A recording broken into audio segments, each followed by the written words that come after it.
Assalamualaikum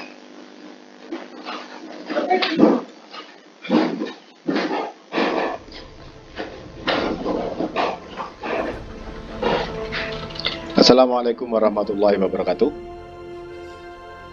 Selamat pagi, semangat pagi semuanya, teman-teman peternak, para dokter hewan, para paramedis atau siapapun yang mendengarkan video ini. Tetap bersama kami Dairy Pro Indonesia. Dalam video kali ini saya akan menyampaikan satu pembahasan tentang cara cerdas peternak sapi perah. Oke. Salah satu yang akan saya sampaikan dalam video kali ini adalah tentang bagaimana caranya kita mendapatkan keuntungan maksimal melalui manajemen reproduksi. Oke, saya tidak akan membahas apakah nanti akan ada perubahan pakan, apakah ada perubahan yang lain-lainnya, tidak. Tetapi saya akan hanya fokus di manajemen reproduksi tanpa mengganggu cara Anda beternak selama ini. Ini yang saya sebut dengan cara cerdas beternak sapi perah. Bagaimana reproduksi bisa membantu Anda untuk mendapatkan keuntungan yang maksimal. Oke, kita akan mulai. Nilai ekonomis induk sapi betina, baik itu sapi perah maupun sapi pedaging, apapun jenisnya, hanya satu, yaitu kemampuan dia untuk menghasilkan pedet. Kenapa? Karena ketika dia tidak bisa menghasilkan pedet, artinya dia tidak bisa menghasilkan susu. Ingat, yang menghasilkan susu itu seluruh induk sapi betina, tidak hanya induk sapi perah. Karena untuk bisa menghasilkan pedet, dia harus melahirkan dulu. Dan ketika dia melahirkan, dia akan menghasilkan susu. Kalau seekor induk betina tidak mampu menghasilkan pedet, artinya dia tidak bisa menghasilkan susu, maka otomatis dia tidak bisa menghasilkan duit. No calf, no milk, no money. Kalau dia tidak bisa menghasilkan duit, otomatis tidak ada manfaatnya kita beternak sapi betina. Jadi fokus Anda adalah bagaimana caranya seekor induk sapi betina bisa menghasilkan pedet untuk bisa menghasilkan susu dan menghasilkan duit. Kita akan mulai sekarang. Oke. Secara umum, sebetulnya crossbreeding itu menguntungkan. Kita tahu bahwa di Indonesia itu, di seluruh dunia ada 3 jenis sapi perah yang populer. Ada yang namanya FH, Frise Holstein, ada yang namanya Ayrshire, ada yang namanya sapi Jersey. Crossbreeding di antara sapi perah dengan sapi perah yang lain itu akan menghasilkan keuntungan yang lebih. Kenyataannya di Indonesia tidak begitu. Crossbreeding yang dilakukan di Indonesia tidak mengikuti kaidah-kaidah yang seharusnya. Crossbreeding yang dilakukan di Indonesia adalah peternak melakukan crossbreeding antara induk sapi FH dengan pejantan sapi pedaging. Bisa limusin, bisa simental. Dan Anda semuanya sudah paham bahwa tujuan peternak melakukan crossbreeding seperti ini adalah karena dia ingin menghasilkan keuntungan yang lebih baik daripada sebelum-sebelumnya.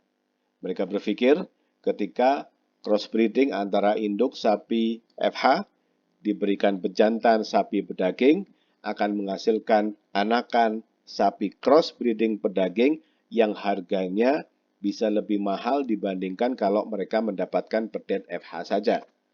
Oke, jadi untuk bisa menunjukkan hal ini, saya akan membandingkan antara dua macam peternak. Peternak yang pertama adalah peternakan yang dia fokus pada crossbreeding antara induk sapi betina dengan pejantan sapi pedaging. Induk sapi betina dilakukan inseminasi buatan dengan menggunakan straw sapi pedaging. Yang kedua, ada peternak yang kedua.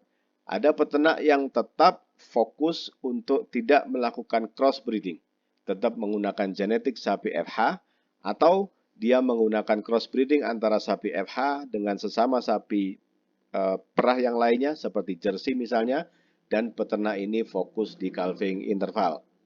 Peternak yang A, dia hanya menggunakan fokus di crossbreeding tetapi tidak merubah cara beternaknya, tidak fokus di calving interval. Antara dua peternak ini, apa yang terjadi? Apa bedanya antara dua peternak ini? Oke, saya akan memulai menceritakan apa yang terjadi pagi ini. Satu peternak Anda bisa melihat, Dia memiliki seekor induk betina yang luar biasa.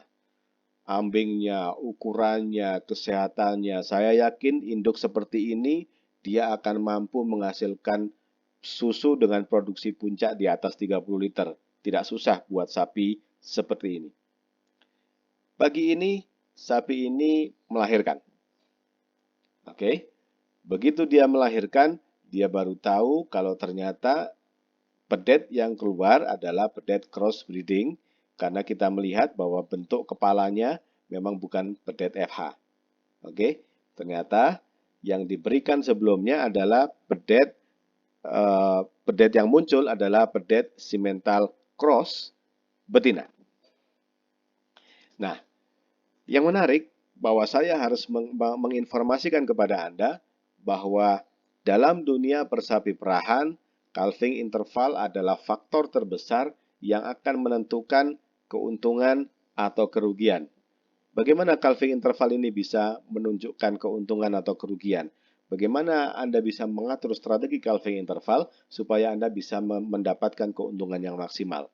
Saya akan fokus kepada calving interval dan saya akan menunjukkan kepada Anda berdasarkan angka ekonomis apakah calving interval ini betul-betul menjadikan faktor terbesar untuk menentukan untung atau rugi pada peternakan sapi perah Anda.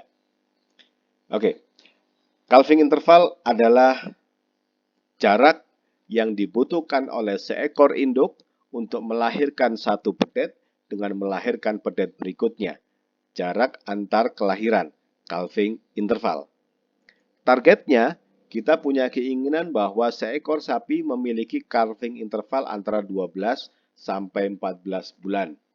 Kenyataannya di Indonesia, calving interval rata-rata sapi perah di Indonesia adalah antara 18 sampai 20 bulan. Apa bedanya antar peternak A dengan peternak B yang tadi dengan fakta seperti ini? Oke. Peternak B ini dia tetap fokus di calving interval, tetap fokus menggunakan pedet FH. Nah, yang menarik adalah bahwa ketika kita mereview lagi peternak yang A tadi, pedet yang dihasilkan, dia secara genetik sudah tidak lagi merupakan pedet sapi perah. Karena meskipun dia betina, karena dia memiliki genetik sapi jantan, seperti yang Anda lihat, meskipun dia betina, karena dia memiliki genetik sapi pedaging dari induk jantannya, maka dia secara genetik bukanlah sapi perah. Otomatis, kalau dia tetap diperlakukan sebagai sapi perah, maka produksinya tidak akan sebagus induk betinanya, tidak akan sebagus ibunya. Maka dia bukan sapi perah. Oke? Apakah dia sapi potong? Bisa jadi sapi potong, tapi potensinya tidak akan sebagus pejantan ayahnya, karena dia sudah memiliki potensi-potensi genetik induk yang diperah, induk sapi betina perah. Jadi memang secara genetik sapi crossbreeding antara pejantan antara sapi perah dengan sapi pedaging lebih cenderung menjadi sapi pedaging. Ya, oke. Saya lanjutkan. Nah, kalau begitu lebih untung yang mana? Apakah peternak yang dia fokus di calving interval dengan tetap menjaga kualitas genetiknya, tetap menggunakan genetik sapi perah, tetap menggunakan straw IB-nya sapi perah, atau peternak yang melakukan crossbreeding dengan sapi potong? Ini yang harus kita jawab pertanyaannya. Tetapi ingat, karena kita mengatakan mana yang lebih untung, maka kita akan langsung berhitung secara ekonomis mana yang lebih untung. Oke. Tetapi sebelum saya menjelaskan, ada satu hal yang saya harus ingatkan kepada Anda tentang fakta di Indonesia. Rata-rata sapi di Indonesia ternyata dia hanya bisa menghasilkan kurang lebih sekitar 3.500 sampai maksimal 4.000 liter per laktasi per sapi berapapun jarak calving intervalnya. Kalau calving intervalnya itu bisa 12 bulan, maka dia bisa menghasilkan 3.500 liter. Apakah kalau calving intervalnya itu 18 bulan dia bisa menghasilkan lebih dari itu? Ternyata tidak. Sapi ini tetap bisa hanya akan menghasilkan susu sebanyak 3.500 liter saja sepanjang satu masa laktasi. Jadi panjangnya masa laktasi untuk genetik sapi di Indonesia tidak terlalu mempengaruhi berapa total jumlah susu yang akan dia hasilkan. Oke. Yang berikutnya adalah kita harus berbicara tentang fakta angka. Harga susu normal saat ini di Indonesia kurang lebih sekitar Rp5.500 per liter. Harga bedet FH jantan kurang lebih sekitar Rp3.500.000. Kalau betina sedikit lebih murah tetapi tidak terlalu signifikan. Harga bedet simental yang jantan dia bisa jadi 2 kali lipatnya sapi FH. Memang lebih mahal, luar biasa ini. Daya tariknya luar biasa. Harganya 7 juta per ekor. Nah, di Indonesia calving interval normal 18-20 bulan, sekitar 1,5 tahun. Sedangkan target calving interval yang kita inginkan adalah 12-14 bulan. 1 tahun saja. Apa yang akan terjadi ketika Anda melakukan pola manajemen berdasarkan fokus Anda? Apa yang membedakan perbedaan strategi ini dalam 5 tahun ke depan? Kalau Anda fokus di crossbreeding dengan sapi potong dengan tidak memperhatikan calving interval, ataukah lebih menguntungkan Anda tetap menggunakan genetik sapi FH tetapi fokus di calving interval? Ini yang terjadi. Dalam waktu 5 tahun, peternak A yang dia fokus di crossbreeding melakukan inseminasi buatan sapi perah induknya dengan straw sapi pedaging, maka secara otomatis dia akan bisa melahirkan sebanyak 3 kali. Oke, sehingga otomatis dia akan punya 3 bedet crossbreed. Dan dia akan punya 3 laktasi. Total income-nya yang berpotensi Anda bisa dapatkan selama 5 tahun adalah Rp78.750.000. Bagaimana cara menghitungnya? Pertama, dia akan punya keuntungan karena dia 3 kali melahirkan, dia punya 3 bedet, maka dia akan punya penghasilan 3 kali 7 juta dari bedetnya, 21 juta. Kemudian, dia akan punya penghasilan 3 kali 3.500 liter susu kali Rp5.500 per liter susu. Potensi dari penghasilan susu ini adalah kurang lebih Rp57.750. Oke, total pendapatannya selama 5 tahun Rp78.750.000. Oke, bagaimana dengan peternak yang berikutnya? Peternak yang dia fokus di calving interval. Apa yang terjadi selama 5 tahun? Karena dia betul-betul fokus di calving interval, maka dia akan bisa punya peluang untuk bisa mendapatkan 5 kali kelahiran dari induk betinanya. Sehingga otomatis dia akan punya 5 bedet FH dan dia punya 5 laktasi. Total penghasilannya Rp113.750.000. Bagaimana sih menghitungnya? Karena dia bisa melahirkan 5 kali, maka dia punya 5 bedet. Kali Rp3.500.000 per ekor bedet. Rp17.500.000. Dan dia akan punya potensi untuk bisa memiliki 5 laktasi. Artinya dia punya 5 kali 3.500 liter dengan harganya Rp5.500 per liter susu. Total penghasilan dari susunya selama 5 tahun adalah Rp96.250.000. Sehingga kalau kita jumlah, maka total pendapatan dari peternak yang B ini adalah Rp113.750.000. Anda sudah lihat peternak A yang dia fokus di calving, di crossbreeding, penghasilannya Rp78.750.000, sedangkan peternak yang fokus di calving interval penghasilannya Rp113.750.000. Ada 45 juta perbedaan per sapi, per induk, per 5 tahun. Atau kurang lebih 9 juta per induk per tahun penghasilannya antara peternak yang fokus di calving interval dengan peternak yang fokus di crossbreeding. Oke, dari sini Anda sudah bisa menjawab mana yang lebih untung. Apakah Anda fokus di calving interval dengan tetap melakukan inseminasi buatan menggunakan straw FH atau cross dengan jersey? Atau Anda melakukan crossbreeding antara induk FH dengan pejantan sapi pedaging? Saya yakin Anda sudah punya kesimpulan yang sama dengan saya. lebih baik kita fokus di calving interval dengan tetap menggunakan genetik Strauss sapi FH.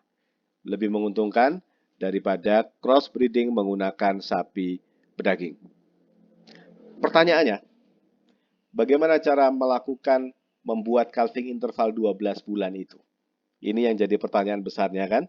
Yang penting Anda sudah sepakat dulu dengan saya bahwa kita akan lebih menguntungkan untuk melakukan strategi fokus pada mendapatkan calving interval yang 12 sampai 14 bulan itu. Tanpa perlu memikirkan apakah kita perlu melakukan crossbreeding dengan sapi pedaging atau tidak. Ya, yang paling penting sekarang Anda paham dengan saya, punya kesepakatan dengan saya, punya pemahaman yang sama dengan saya, bagaimana cara membuat calving interval 12 bulan. Ini adalah pertanyaan terbesar yang akan saya tanyakan kepada Anda dan jawabannya akan saya sampaikan di video saya berikutnya. Oke, jadi jangan lupa ikuti lanjutan di video saya berikutnya tentang bagaimana cara membuat calving interval supaya bisa tepat 12 sampai 14 bulan. Demikian video kali ini, cara cerdas beternak sapi perah bersama Dairy Pro Indonesia melalui program Dairy Pro Institute. Terima kasih atas perhatiannya. Kalau Anda pikir video ini bermanfaat buat Anda, silakan klik tombol like-nya, Anda komen, Anda share, subscribe channelnya, dan sebarkan ke teman-teman Anda supaya mereka bisa mendapatkan inspirasi yang sama dengan Anda seperti hari ini. Sampai ketemu di video saya berikutnya tentang bagaimana caranya kita bisa mendapatkan calving interval 12 bulan. Tetap bersama kami, Dairy Pro Indonesia. Terima kasih.